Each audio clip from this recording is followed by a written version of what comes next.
2. Anybody else need water?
All right, everybody, thank you all for coming today.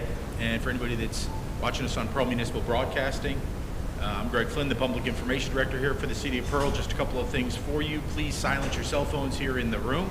The mayor's going to make a statement, and then he will open it up for questions. So hold your questions until he finishes his statement. All right, Mayor Windham. Thank you, Greg. I appreciate the media being here today. Just wanted to make sure that I addressed the media today for the reasons of before going into the weekend about yesterday's incident, and from a different perspective, all right? Or how, let me say this, how our policy is and how we address crime.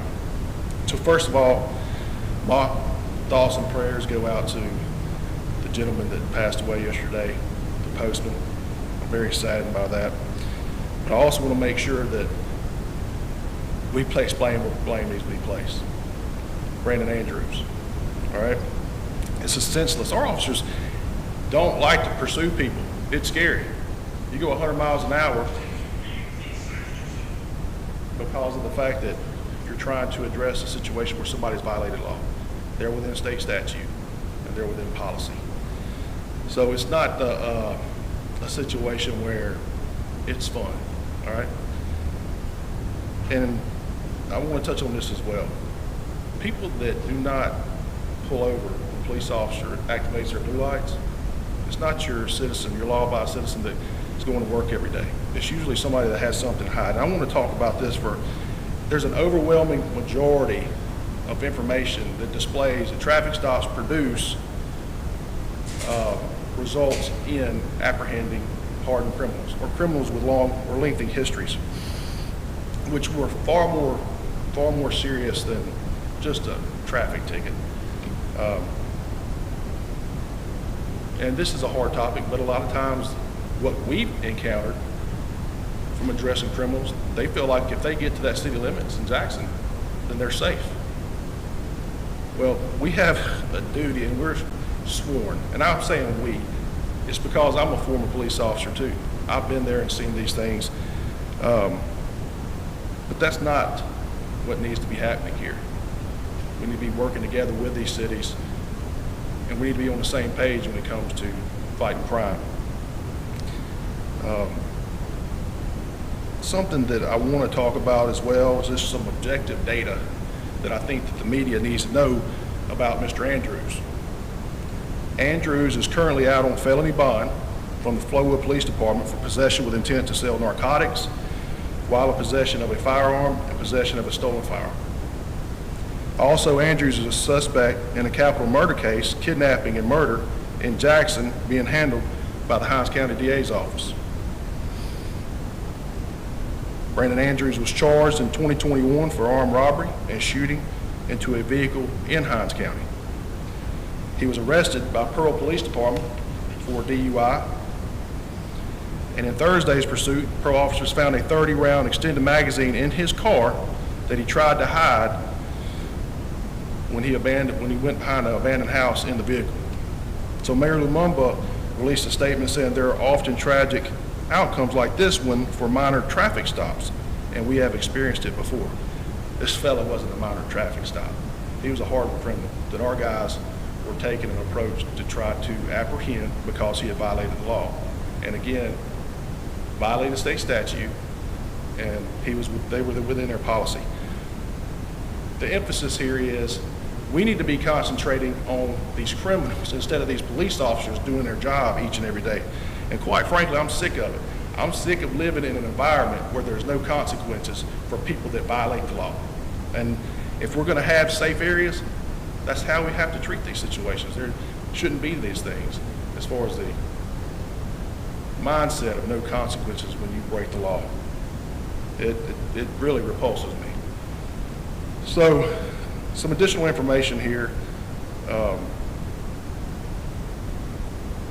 This is not exact data, but I'm just going to say 99% of people pull over for minor traffic stops. The ones that run usually have sinister reasons, i.e. Brandon Andrews. I just read you what he's capable of, what he's being convicted of.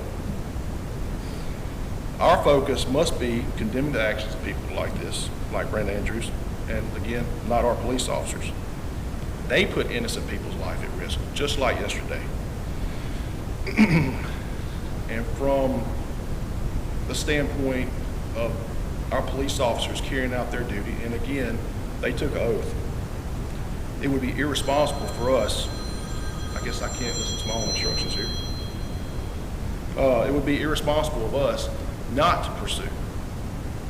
And I'll tell you why. Number one, in that situation, we allow somebody like this to go back on the street and just be a reoccurring situation where you have more victims out there. And I think the media has a copy of the crimes that he's been convicted of and some that he's actually a suspect for currently. It's not fair for our citizens, and my job is to protect Pearl. And it's not fair for Jackson citizens either. So we're going to make sure that we do what we need to do within the scope of the law and within our policy and procedures to apprehend people like Brandon Andrews and get them off the street. Again, I want to reiterate the fact that Brandon Andrews was the person that fought here, not our police officers. He's the one that hit the mail carrier truck, not our police officers. I'll answer any questions at this time. I just want to make sure before we went into the weekend that I gave a perspective of how we operate in Pearl and how we're going to continue to operate. We're going to hold up for our citizens over here, and I'm going to stand up behind our police department and what they do each and every day because they put their life on the line. More so than ever in the history of the United States, police officers are coming under attack. And this mayor right here, as long as I'm in this office, we're going to fund them, we're going to give them training, we're going to give them the equipment they need so they can do their job and protect our people and help protect people of other cities. Sorry. Any questions at this time? Yes. Well, let me say this. As far as the investigation itself, I'm not going to get into that. That's under investigation. These are sentiments that I want to make sure that people understand of how we approach and why we think the way we do, because we know that we can put people behind bars that don't need to be on the streets every day, that are victimizing innocent people. So I'm sorry I can't talk specifically to the investigation. Did you guys know Andrew's criminal history prior to chasing him, or did you guys chase him with the assumption that he was? No. So there's a violation, obviously. And then we do find out this information. What my intention here is to show the correlation between traffic stops and apprehending hardened criminals. If you let them go, they will continue to do what they do and victimize people. So this was data that we verified prior to coming into the press conference, but it's an issue that we depend upon in Police 101 saying, hey, you got to make traffic stops. Some of the most infamous murderers and criminals have been apprehended through traffic stops. So You guys didn't know? well, we did not, but again, this is the result of doing your job every day. Mayor, can you just explain what is the city's policy when it comes to the pursuits that you all, police officers have to bring life protection to other cities? Yeah, we do have, we're in step with 97 code. I'm not going to be able to quote it here, but felony fleeing, failure to yield to blue lights. Yes, we do. Our policy, our city policy or our police department policy, we do pursue. We do pursue. And in the near future, just to take it to another level, we are in the process of ordering the equipment to place on our vehicles in order to pit people. And that way we don't have as many pursuits. I think that's going to be a tool that our police officers are going to be able to use in order to have some of these things. But we're going to equip some of our cars out with that. And we're going to teach our guys properly. We've already sent a guy to instructor school, and he's going to be out there teaching our other guys, and they're going to be certified. And another tool in a police officer's tool belt in order to apprehend people and keep our people safe. Just another follow-up question. Why didn't the police officer stop once he got into Jackson City and into a neighborhood? Or why didn't you try to call JPD? We notified JPD. Okay. We notified JPD. Our dispatch did. We do every time we enter their city. JPD not respond? I don't know if there was officers that ended up responding just because they knew that we had a situation within their city. Yes, sir. The question I have is, on all of these issues with the individual who were being chased, why pull this information together now, only after the narrative got out that the individual was being chased for speed? I just answered that question. I told you that when I was talking to this young lady, that's why we pull people over and pursue, is because we can apprehend people like that have a long criminal history. So from that standpoint, traffic stops work. They get criminals off the street. You can see this list. Yeah, was it some homework that we put together? Yeah, but it was also to show the news media, this is what happens when you do your job and you get people off the street through traffic stops. Not every time. It might be mom going home and she just has a citation written for doing 40 and a 25. But a lot of times when people fail to yield to the blue lights, there's something sinister that they're holding back. And this is just proof that this is true. But you didn't let this information out yesterday, you just said it was for speed. Well, here's One thing that would have been, well, that would be worth putting out there was that you found a 30-round extended magazine in the car that was left behind in that house. That could have changed the entire narrative yesterday. Yet no one would have heard. well, it's because we like to verify and confirm information before we put it out. I'm going to verify something before I talk to you guys. Do you guys feel partly responsible that a postal worker is dead? I know you guys said that, part of it is to protect, citizens in Pearl, citizens in Jackson, but when you walk down the street where the incident happened, people say they wish you guys wouldn't have chased because they know their mailman. They didn't get to deliver their mail yesterday. We didn't kill their mailman. Brandon Andrews did. He could have pulled over at any time, but he disobeyed the law. You guys don't feel like No, I was compassionate, and like I said, very saddened by the death. Yeah, no, I do not think that our police officers are responsible for that, not one bit. He could have pulled over prior to. He could have stopped violating the law. There's consequences. And look, if you're going to have real justice and really enforce your law and you're going to have safe communities, you got to do that. Now, he could have pulled over on I-20 in Pearl, Mississippi.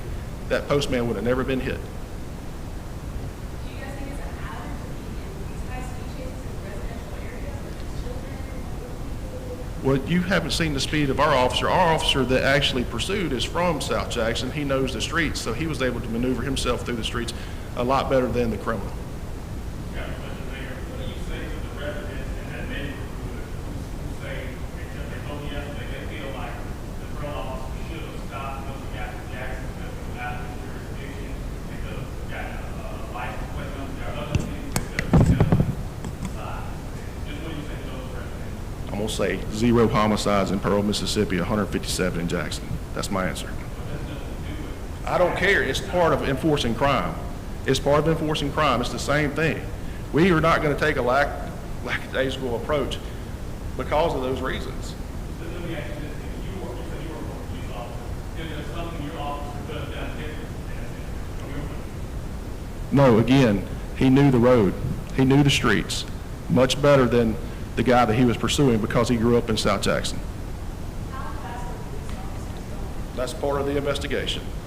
So I know one Jackson councilman says he thinks the officer should be held accountable because he was operating outside his jurisdiction and the last this is what he said. I don't care what Kenny Stokes thinks.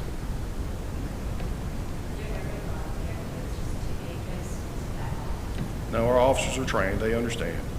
If it gets to be to a situation, they understand when to back off if it's too congestive. Or it's in a situation where they feel like, hey, look, this is not a situation we need to continue the pursuit. Yeah. I was surprised. I was surprised by that because, and I'm saying that we are cordial and have worked together on some other projects. And I just think that from the situation, it was disappointing because it automatically went to Pearl Police instead of Brandon Andrews. And I don't believe that's right. Now, that's my conviction, and I think that from enforcing the law. So, I mean, some people don't agree that way, but our crime stats speak for themselves. Will you guys be taking another look at your guys' policy when it comes to chasing people within other city limits, or you guys the same? No, what we're hoping is that people will, we're not going to change our pursuit policy. We're not going to change that. Now, I'm telling you that when we start placing some of these guards on our cars and we implement pitting people, we'll be keeping those people inside our city. And you'll just have to, pitting is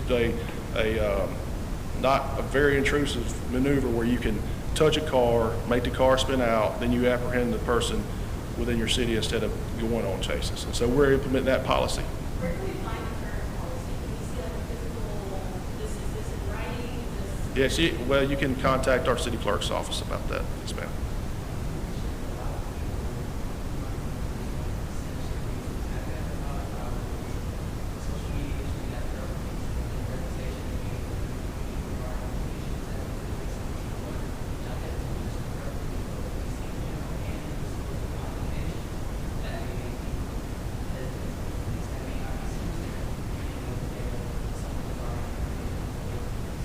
So let me ask you a question. Are you taking up for this guy? I'll answer your question. If you're no, well, let me talk. So you're saying that due to the reputation that Pearl PD has,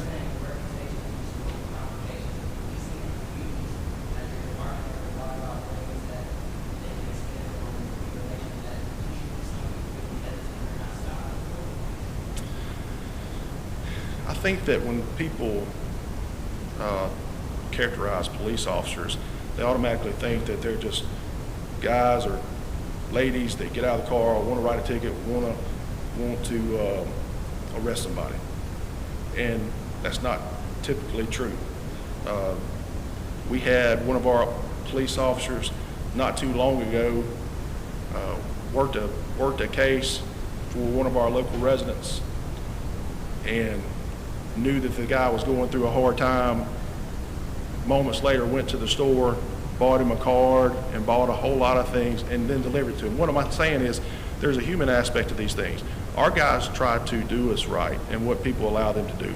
I tell them, and I've told the chief, they go back to their training if something gets out of hand. We try to treat people fair and right from a human perspective. I mean, we're all made in God's image, so you give the respect to the other person. Until sometimes things happen, and I mean, you have to arrest somebody. You have to use some of your tactics in order to take people into custody. But you know, I like to think that, I'm not saying it happens all the time, but I feel like our folks really do treat people. People have bad days. Treat people fairly. My rule of thumb was, let's take the Andy Griffith approach until you don't let me or allow me to. But there's been several occasions outside of the scope of policing that our guys and ladies would do things for people just out of the goodness of their heart, and it builds relationships. So we try to do that, and I think that we've done a good job with that. Mayor, the Jackson residents we talked to, they agree Andrews was in the wrong. They also say Pearl Police was also in the wrong. So nobody just is putting all the blame on Pearl Police. They're saying he was in the wrong, so was Pearl Police crossing in Jackson City outside of the city. Well, I disagree with those citizens. I don't want to expound. I disagree. I don't think Pearl Police was in the wrong. Have you spoken with Mayor Jackson since this happened to be planned? No, I have not, but I do plan on talking to Mayor Lumumba. Any additional questions? Just were there any other things the officer put about, like the stretch down, take a tag number, here? No. So the way you guys did it was, We were by the book. And I think, later on, NBI has the investigation. It's actually, protocol is that they handle everything at this point. So we can't be involved. We responded initially, called NBI in, Lieutenant Colonel Charles Haynes sent his guys out there, and then we were released from the investigation, and then NBI took over at that point. The officer called, received any entries, He's fine, and he's still gainfully employed.